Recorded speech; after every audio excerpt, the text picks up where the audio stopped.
欢迎来到新兴消息频道，请订阅频道，所以大家不要错过当天最热门的新闻。我们今天的时事通讯包括以下内容：李沁遗憾离场，花少期真相揭晓，圈粉不是偶然。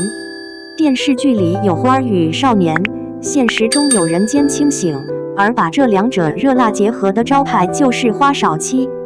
话说花少期最近可谓热度爆棚，导演组也堪称业内薅薪高度，连嘉宾出发前的制作人会议都翻了出来供观众细细品味，是打算全方位不留死角来榨取综艺的每一滴热度值呀。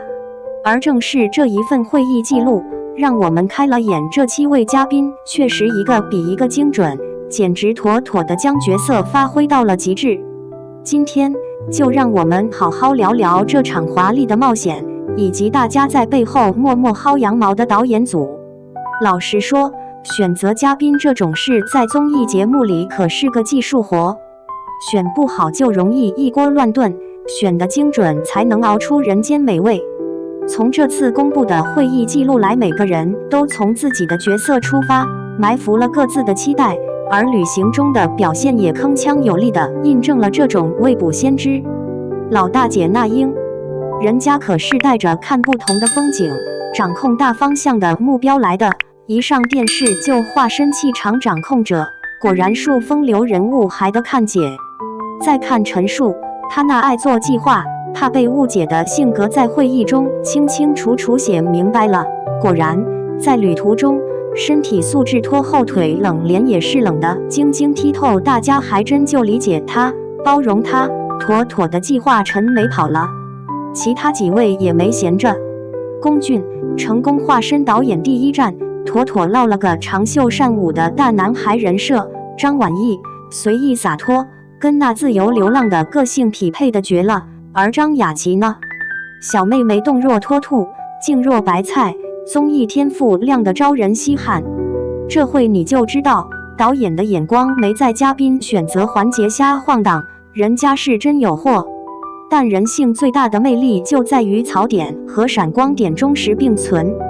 尤其在综艺节目里，越是真实就越是能抓住观众的胃口。转回到李沁这位小姐姐，话虽少，但藏不住她对细腻慢旅行的深深期待。会议上她提到了海边吹着海风的惬意，想着想着都能让人闻到海盐香气。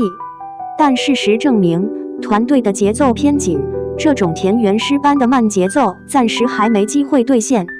其实李沁的这种安静期待和整个节目风格里的别颤赶路形成了同频又拧巴的矛盾。他在会议里还提到希望感受小众的地方，更偏爱特色餐馆，但现实中的他却选择了隐忍配合，默默收起了自己的小心思。面对团队的大众风，他从未锋芒毕露，反而更加圈粉，这几乎可以称得综艺里的佛系旅行精神领袖。你说他是不是不吵不闹，却格外让人记住？而这就是花少期的魅力所在，每个人都真诚地放下身段，在圆梦和遗憾中踩踏出独特的旅行轨迹，让观众像剥洋葱一样一层层地感受不同的人格与故事。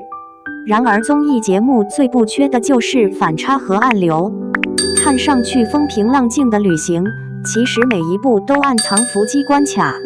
比如旅行中紧张的节奏，某种程度上冲淡了个人期待，又比如团队里不经意的小摩擦和不同的旅行习惯，都是不可忽略的迷你炸弹。以李沁的节奏为例吧，他对小众的爱好和慢节奏的追求在旅程中有些微妙尴尬。这7人里有轻松愉快派，有务实稳重派，有随性洒脱派，唯独他的细腻平静派显得有点突兀。这种旅行哲学上的碰撞显然是难以调和的矛盾根基。说到这里，可能有人会替李沁抱不平，慢节奏旅行怎么就不配拥有姓名了？确实，在此时此刻的节奏安排中，追求慢也是一种忠实的态度。正如节目录制到紧张环节时，观众也可能突然发现自己需要喘口气的渴望。然而综艺毕竟是综艺，要爆点，要冲突，要张力，慢节奏的治愈系很可能会被计划性的放到后期，是不是有点让人无奈？可导游的真谛就在于给你意想不到的反转呐！耐心点，后面的挪威部分才是李沁慢哲学的理想试验场。当山间薄雾缭绕，当海岸线静止成画，当老船上遥响午后的安静，你以为挪威只是慢的情绪堆叠？听着都让人盼着这位小姐姐能心满意足地靠岸了哪。李沁对于小众餐馆的执念也能在挪威部分中找到碎片式满足。他的个性是随意却有要求，而团队其他成员则在饮食上显得无所谓，标签清晰，这无形间可能导致他的喜好进一步被边缘化。但综艺不就是个大锅饭吗？不得不佩服他的不争自得，比起那些大吼大叫的综艺焦点，他的安静反而成了一枚忍者星。但遗憾的是，综艺节目就是秀场，所有成员都只是精心设计的工具人，人设才是第一生产力。这种模式下，个性化需求注定要适当妥协。跳脱回整个团队，你会发现虽然表面轻松和谐，但每个人的私心其实都在公共空间里有不同程度的被削弱。比如那英的大方向也不可能时时准确，比如龚俊的完美导游也偶尔会出现瑕疵，比如张晚意的随性洒脱也需要被编排统领。综艺就像一台合乎逻辑的机器，每个角色都得不断磨合，相互配合，旁观者能感受到和谐，也能看到藏在和谐背后的妥协。这既是综艺的魅力，也是一种无法逃避的社会缩影。综艺本质上就像一次社会模拟实验，它把不同性格、不同期待塞进一个具体场景里，再扔给观众点评。作为其中的工具人，嘉宾们既是牺牲品，也是受益者。如果非要说谁最值得点赞，那我觉得是那些在旅行中默默隐忍自己需求的人，例如李沁。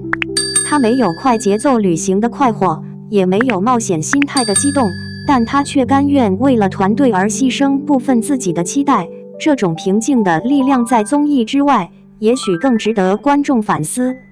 不论慢节奏还是紧张刺激，每个嘉宾都有自己的旅行哲学。那么问题来了，旅行是为了团队和节目而剥离个性，还是为了尊重自己？你又愿意为团队精神妥协多少？